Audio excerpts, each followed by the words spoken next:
नमस्कार दोस्तों, जय जोहार। मैं कौशल तिवारी और बिहनिया संध्या में आपका स्वागत। यह खबर सिर्फ मानवता को शर्मसार नहीं करती बल्कि प्रशासनिक दावों को भी झकझोर कर रख देती है। और इसके साथ ही यह उन आदिवासियों के विश्वास की भी हत्या है जो अपने कलेजे के टुकड़े को सरकार को सौंपती है, इस उम्मीद में कि इनका भविष्य उज्जवल होगा।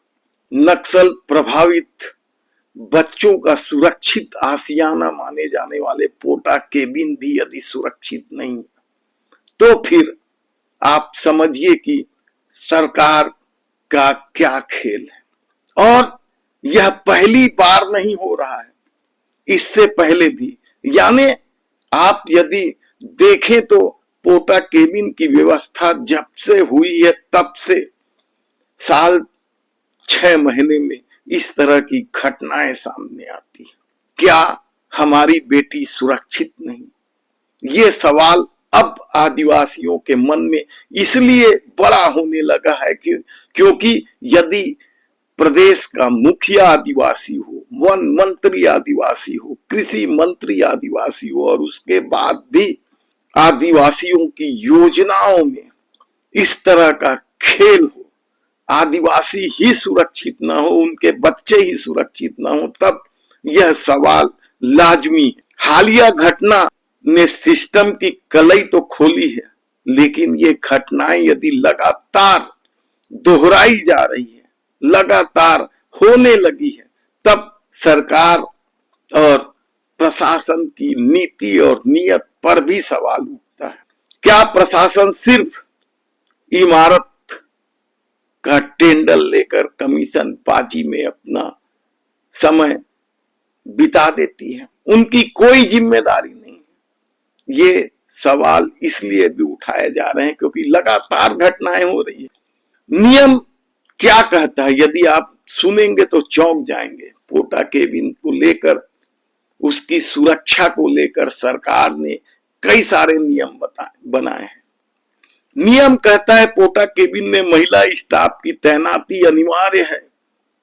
नियम कहता है यहां बाहरी व्यक्तियों का प्रवेश वर्जित है। नियम यह भी कहता है कि हर हफ्ते स्वास्थ्य परीक्षण और मॉनिटरिंग होनी चाहिए। क्या ये सब कुछ हो रहा है? और यदि यह होने का दावा किया जा रहा है तो क्या यह सिर्फ कागज में हो रहा है, खाना पूर्ति की जा रही है? ऐसे में सवाल फिर एक बार बड़े हो जाते हैं कि कहां है वे जिम्मेदार अधिकारी, कहां है वे शिक्षा विभाग और जिला प्रशासन के अधिकारी जिनके भरोसे पोटा केबिन की सुरक्षा को रखा गया। जिला प्रशासन और शिक्षा विभाग के लिए भी सरकार के कई तरह के निर्देश हैं, लेकिन कहा जाता है कि वे पोटा केबिन का दौरा सिर्फ चाय नाश्ता करने के लिए करते हैं। ऐसे में इस तरह की घटना में अब तक जो देखा गया है, कभी भी किसी बड़े अधिकारी पर कार्रवाई नहीं हुई। छोटे मोटे कर्मचारियों को सस्पेंड करके इस मामले की लीपापोती करने का खेल भी सरकार करती है। ऐसे में पिछली घटनाओं को भी याद कर लीजिए कि किस तरीके से पूरे मामले का न केवल लीपापोती किया गया बल्कि यह भी कहा गया कि वह छात्रा गर्भवती तब हुई जब वह अपने गांव गई थी। यानी पोटा केबिन में इस तरह की घटनाएं नहीं होती, यह जतलाने की कोशिश भी जिला प्रशासन में बैठे अफसर अक्सर करते हैं। बस्तर के जंगल में आदिवासी माता पिता अपने बच्चों को इस भरोसे सरकार को सौंपती है कि उन बच्चों का भविष्य अच्छा हो जाएगा। वे बच्चे आधुनिकता की दौड़ में दौड़ पाएंगे, साथ चल पाएंगे। वे बच्चे बदलती दुनिया को समझ पाएंगे। लेकिन हर 6 महीने, साल भर में इस तरह की घटनाएं दोहराई जा रही है तो आप समझिए कि क्या खेल चल रहा है। ऐसे में आदिवासियों का विश्वास तो टूट ही रहा है, उनके विश्वास की हत्या तो हो ही रही है। सिस्टम पर भी भरोसा उठने लगा है। तार तार सब कुछ हो चुका है, कहा जाए तो गलत नहीं होगा। ऐसे में सबसे बड़ा सवाल तो ये है कि जब इतने सारे नियम हैं तो क्या सरकार ने पोटा केबिन को या जिला प्रशासन ने, शिक्षा विभाग ने पोटा केबिन को लावारिस छोड़ दिया? और यदि लावारिस नहीं छोड़ा है तो अब तक इतनी घटनाओं के बाद भी कोई सीधी हेल्पलाइन नंबर क्यों जारी नहीं किया जाता? कोई गुप्त शिकायत पेटी वहां क्यों नहीं रखवाई जाती? सुरक्षा ऑडिट के नाम पर खाना पूर्ति कब तक चलता रहेगा और इस तरह की घटनाएं कब तक होते रहेगी? क्या सरकार अपने उन अधिकारियों से पूछ सकती है जिन पर पोटा केबिन की सुरक्षा की जिम्मेदारी है? जिला प्रशासन में बैठे अफसर हो या शिक्षा विभाग में बैठे अफसर हो, कि 6 महीने में वे, पिछले 6 महीने में वे कितनी बार आकस्मिक निरीक्षण किए हैं या फिर सच में लावारिस छोड़ दिया गया? ये सवाल बड़े महत्वपूर्ण हैं, लेकिन हम इस घटना की भी विस्तृत जानकारी आपको दे देते हैं कि क्या कुछ चल रहा था। इस तरह की घटना के बाद हर कोई अपनी जिम्मेदारी से पल्ला झाड़ लेता है। ऐसे में यदि छात्रावास की अधीक्षिका कह रही है कि यह उनके पहले की घटना है और स्वास्थ्य विभाग को जानकारी थी, तो फिर हैरानी की बात नहीं होनी चाहिए। मामला पखानजूर जिले के गंगालूर स्थित पोटा केबिन छात्रावास का ही है।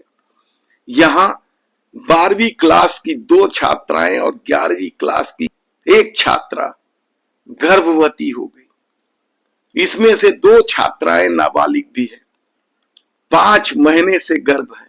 और स्वास्थ्य विभाग का काम देखिए, उसने बकायदा उन छात्राओं के लिए प्रेगनेंसी कार्ड भी जारी कर दिया, समझिए। और इस मामले के खुलासे के बाद पूरे क्षेत्र में हड़कंप मचा है। सामाजिक संगठनों का कहना है कि छात्रावास में रहने वाली छात्राओं की सुरक्षा और देखरेख की जिम्मेदारी प्रशासन और प्रबंधन की होती है। ऐसे में इस तरह की घटना गंभीर लापरवाही और शर्मसार कर देने वाली घटना है। अब आप समझिए पूरे घटनाक्रम को कि अब समझिए इस पूरे मामले को कि कैसे पोटा केबिन को लावारिस छोड़ दिया गया। और हैरानी की बात तो यह है कि इन छात्राओं के गर्भवती होने की जानकारी स्वास्थ्य विभाग को थी, लेकिन उसने कभी जिला प्रशासन को बताया या नहीं बताया, ये जांच का विषय हो सकता है। या बताया तो जिला प्रशासन ने गंभीरता से नहीं लिया। ऐसे में सबसे बड़ी भूमिका जिस महिला एवं बाल विकास विभाग की है वह भी चुप है।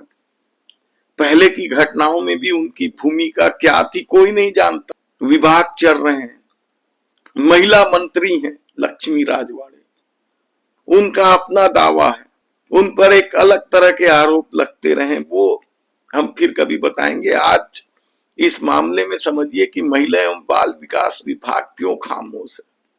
पहले के मामले जो हुए उसमें क्या रिपोर्ट थी इस विभाग की, और उसे दूर करने के लिए क्या उपाय बताए गए, और यदि उपाय बताए गए तो सरकार क्यों चुप रही? ऐसे कई सवाल इसलिए उठ रहे क्योंकि घटनाएं लगातार हो रही है। 6 महीने साल भर में इस तरह की घटनाएं सामने आ रही। ऐसे में इस मामले में क्या कुछ होता है? क्या अब सरकार छोटे कर्मचारियों के बजाय जिला प्रशासन और शिक्षा विभाग के बड़े अधिकारियों पर नकेल कसेगी, उन्हें सस्पेंड करेगी, बर्खास्त करेगी? कहना बड़ा मुश्किल है, लेकिन हमारी टीम लगी हुई, हम पल पल की जानकारी आपको देते रहेंगे। यदि आपने हमारे चैनल को सब्सक्राइब नहीं किया है तो प्लीज सब्सक्राइब कर लीजिए, बेल आइकन का बटन दबा